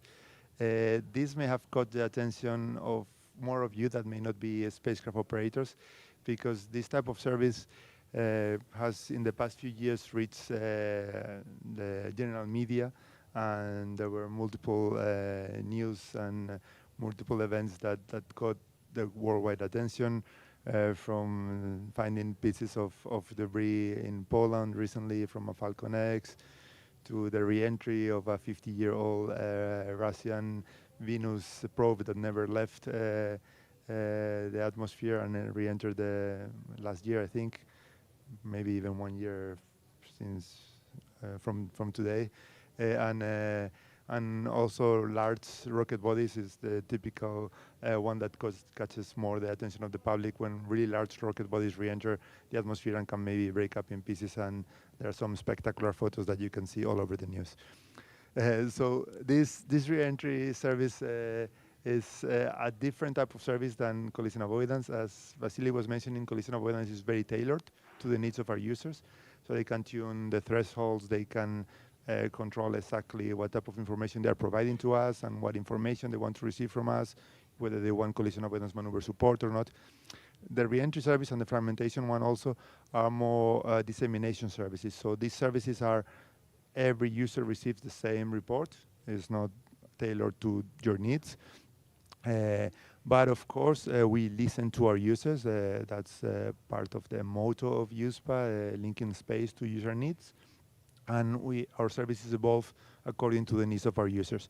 And we mentioned that some of our main users for reentry are, for example, civil protection agencies or aviation community has showed a lot of interest recently in reentry service, and that's why we have also considered and we are evolving some of the services based on the requirements and needs. In particular, for example, for the reentry service, we used to have only areas of interest EU countries that you could select. But listening to the aviation community, they were requesting that, for example, the Cyprus flight information region was more interesting for the Civil Aviation Authority of Cyprus than the actual landmass of Cyprus. So they wanted to be aware of any re-entry that could be overflying the whole flight information region to warn any airlines flying over there. So since 1 year or 1.5 years, we are also allowing also areas of interest based on Eurocontrol flight information regions, and also since we opened to the international community some global regions that is also they are basically conglomerates of also flight information regions. And the process of the service is sometimes similar to collision avoidance. We also screen the catalog to see which objects are gonna re-enter soon. We task our sensors, in this case mostly radars, and in this case we have to do it for every re-entry because when an object is so low, propagation of the orbit without taking new measurements is very unreliable because the atmosphere is very difficult to model, and the drag has a lot of dependencies on the attitude of the orbit, if it's turning, not tumbling, and these are normally uncontrolled. So normally our radars are continuously trying to track any re-entering objects to update their orbit and update their prediction. And this is done by one of the operation centers of USST. It's managed by Italy, and they perform orbit determination based on those measurements. They calculate or recalculate the prediction for re-entry, and they provide information in the form of re-entry windows. So what is the window when they're expected to re-enter, and also the ground track plots that you see on the screen with the areas of interest that it may be overflying. Yeah, I think that's it for the re-entry introduction. Great, thank you so much, Daniel. So you mentioned in your earlier section that there tend to be regularly some very very important events like that. Can you give us an example of a re-entry event that was very exciting for all of us maybe, but very worrying for you at EUSST? Yeah, I had already shown some of them at the introductory slide. I think 1 year from now, this Venus probe re-entering got a lot of attention, even if it was a very small thing, a 500 kilogram thing that was re-entering. But because it was made to survive the atmosphere of Venus, everybody was thinking, well, it's going to survive whole, and still a 500 kilo thing falling could be dangerous. Maybe not so much because it will fall in one piece. Maybe something that breaks into multiple pieces could be more dangerous. It's difficult to tell. But the last one that we had of this type that got quite some attention was a re-entry of a rocket body this January, so only a few months ago. And the issue with this one was that there was a huge uncertainty in the mass of the object that was re-entering. It was a test flight of one new rocket, reusable rocket, that was supposed to put some payload into space. And this type, it was not carrying any particular payload, so it wasn't carrying any satellite, but a dummy mass. A dummy mass is basically a mass of same kilograms as the payload you want to put into space. So instead of putting a expensive satellite of 8,000 kilos, you put a rock or a piece of material that weighs the same and has similar volume to demonstrate that your rocket can put it into orbit. And it wasn't clear if it had separated from the rocket body, this dummy mass. So we were not sure if it was a re-entry of something of 4,000 kilos or of 12,000 kilos. There was no public information available. And the press immediately picked it up, and there was a lot of uncertainty on that. So the Italian Operational Center started following it, and at the beginning the predictions were saying that it was going to re-enter between 29th of January and 31st of January, which is, I guess, in 2 days you do more than 20 revolutions around the Earth. So it was basically covering a huge number of or a huge area of the Earth's surface. But our operational center of Italy kept tracking the object, not only with radars. In here we see actually a picture of a Polish telescope that took of the re-entering object. So some telescopes are also able to follow re-entering objects. And this is more or less how it looks in a typical re-entry. The window keeps reducing, and the closer you get to the predicted re-entry time, the narrower it is. But even in the latest re-entry predictions, it was still about 3 or 4 hours the window, which means you still had 2 or 3 revolutions around the Earth, and it just happened in this case that 3 revolutions that remained were actually going over Europe. At the end, the object re-entered somewhere in the Pacific, so there was no risks to anybody on ground.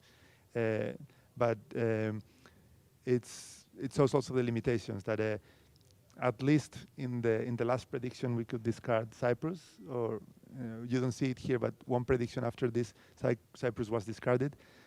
But some areas of Europe were not discarded, and you cannot just assume that nothing is going to happen. Yeah. So again, you see, it can be very stressful. It can be very tense to work in space surveillance. And I also remember that that event. We talked about it actually in a previous in the European Space Conference in Brussels. And it was a very strange moment to think, okay, there's a thing flying through the upper layers of the airspace, and no one could really know for sure, because technically it's just not possible to say with certainty where exactly it will land. So I guess we have to say, luckily, the Earth is 70% water. Most of the time, statistically, it falls into the water, so it does not fall onto a city. But still, everyone is still a little bit worried, and it shows again that space congestion is an issue. Now, you mentioned earlier aviation users typically use the re-entry services. What do they typically do with the information that you provide? Well, as you mentioned, you cannot really pinpoint where an object is going to re-enter, and even if it starts re-entering, it will probably still travel like 6,000 kilometers, or not 6,000, but 500 to 2,000 kilometers along the ground track that we had predicted. So it's not a single point that you can say, okay, please, all airplanes avoid this single point where it's going to re-enter. But at least you can discard many areas. So if as an event evolves, many areas get discarded, and then you can at least if you have set up any warning. Normally our aviation users release what it's called a NOTAM, a notice to airmen, saying there could be a re-entry. If you see anything, just inform the authorities and everything. And so maybe if the area is discarded, normally these NOTAMs are removed or superseded by a new one. And the only thing that they can do is, of course, have a bit more coordination between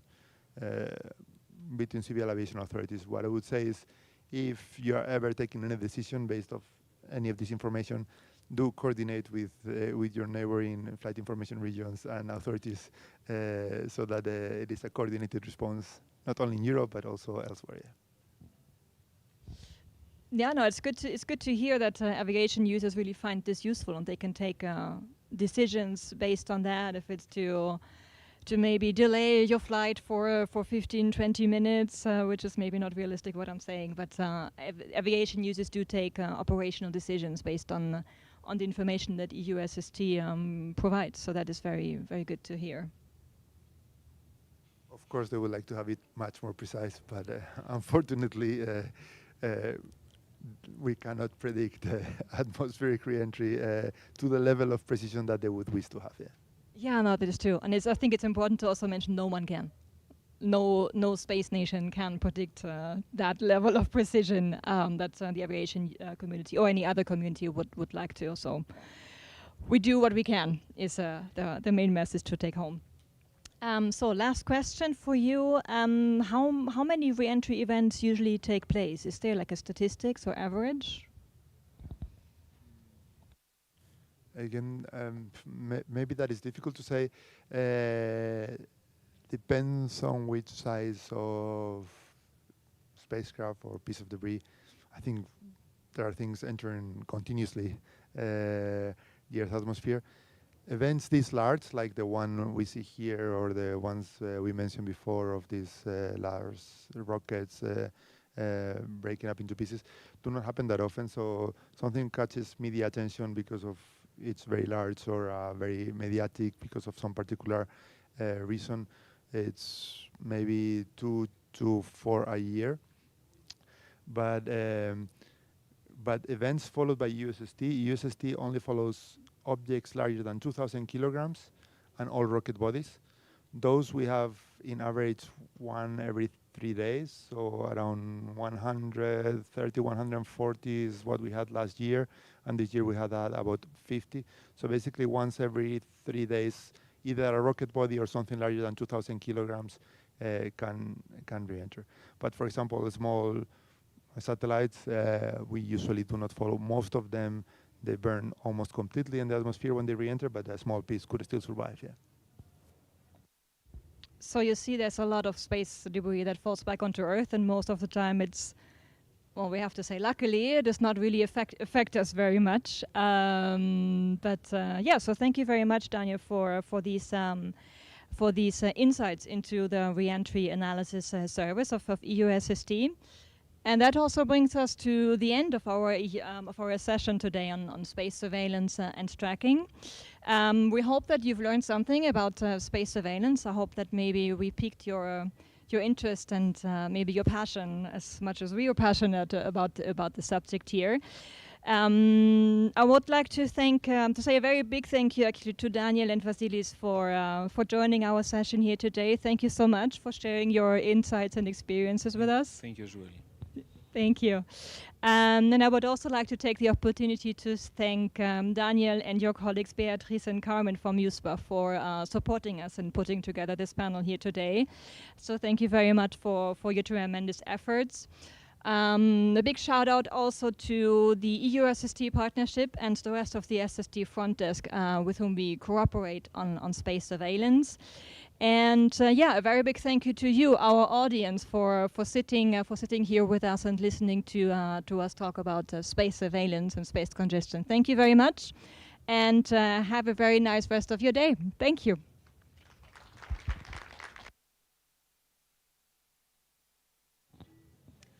I think the next session is starting. But is there a question? The number of satellites increases exponentially. Are you having plans to have any new ways to monitor this traffic except the optical ground stations? Good question. We hope that for numbers of satellites increasing exponentially, the ones that are being operated, that they're actually registered to not only our service, it could be the American service, any other private service. There are many SSA providers out there because we do need their orbit. So we are not so much worried for our sensors to be tracking satellites. Hopefully, if it's a live satellite, it's best if they are registered to any service and they are sharing their orbits publicly. Of course, with higher number of satellites, there will be also eventually higher number of dead satellites, which we will have to track. And indeed, the network of sensors has to be evolving, increasing. We will need more radars, we will need more telescopes, we will need space-based surveillance as well. And if I may add, we also need cooperation from the operators themselves, because more dead satellites also means that usually there are requirements that operators should follow to make sure that they deorbit their satellite in time before they actually cannot move anymore. So again, I guess it underlines the importance of cooperation. Thank you, Laura, actually, for this last comment, because this is what I wanted to add, that we have to be proactive. And actually, we have to, it is good for sure to have good detection techniques for space debris, but it's better to have less debris that we have to detect. So from our side, the satellite operators for GEO, the deorbitation phase of a satellite that Laura just said is very important, because after the lifetime of such a huge actually spacecraft, you need to take the spacecraft and to put that in another orbit, and fortunately there is one. It is called graveyard orbit for the geostationary spacecrafts, and there are very hard actually constraints in terms of the orbit of the spacecraft, eccentricity, inclination, and all these parameters related to the flight dynamics. There is an interagency actually responsible for this one. You have to passivate the components of especially the EPS, the electric and the propulsion actually subsystems of the satellite, in order to avoid this kind of explosions, because in the past actually since 70s we had some kind of these events, explosions due to batteries or to remaining propellant in the tanks. So we have to be proactive, and we have also to apply some rules, because in the past many operators left their assets on the orbit actually after the lifetime, actually the commercial exploitation, let's say. But we have to also to be more strict, and I know that on EU level there is a kind of policy that is being prepared now for those assets, because I know we have with our legal department, Ms. Vafiadou, actually collaborates with EU in order to have this kind of legal part ready. I guess this is a cue for me, and then we'll close the session, because I think we've reached the end of our time. Indeed, I'm pretty sure you're referring to the Commission proposal for an EU Space Act, in which we really tried to set some ground rules, some rules that really apply to everyone, and we really tried to be much stricter. Yeah, it's the big elephant in the room in any space event these days. So do they orbit your satellites or graveyard them if you're in GEO? Yes. Just be a good cooperator, basically. No, we're working on this to make sure that really space remains accessible and operational, manageable for every one of us. So, thank you very much again. Thank you, thank you for your question. And yeah, now for real, have a very good rest of your day. Thank you. Bye bye. Thank you. I'd just like to remind everyone that the final panel is starting on the main stage, so make sure to go and catch it. And then there's also a bus that will be leaving at 9 to the center. So it's first come, first serve. So you can take the bus to the center if you need to go there.